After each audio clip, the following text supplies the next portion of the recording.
ఏ కట్టెలు దారికి అడ్డంగా ఉన్నాయి, తీసి అక్కడ పెట్టు. పొగరు చూడు.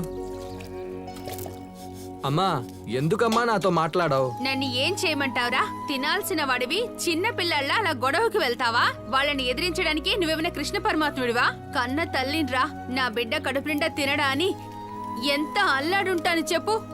మనసుకు కష్టంగా ఉందిరా. హ, నువ్వు నా కొడుకుగా ఉంటావనుకుంటే మీ నాన్నలాగా ఈ ఊరికే కొడుకు అయ్యావురా. అంతా నా తలరాత. అమ్మా, నేను నీ కొడుకునమ్మా, తప్పుడు పని చేయను. తప్పేరా. ఊరంతా కలిపి లాగితేనే రథం కదులుతుంది. నువ్వు మాత్రమే లాగితే రథం కదులుద్దా? హ, ఇదేమైనా సినిమానా? హీరో చేపట్టగానే రథం కదలడానికి? నీ వయసుకి వేగం ఉండొచ్చు, కానీ అదే సమయంలో శత్రువేంటో బాగా తెలుసుకొని గొడవకు వెళ్ళాలి. పాము పుట్టలో చేయి పెడుతున్నావు సరే, అందుకని పాము నోట్లో చేయి పెడితే కాటేయకుండా ఉంటుందా? వాళ్ళని ఎదిరించి ఈ ఊర్లో ఎవ్వరూ బ్రతకలేర్రా.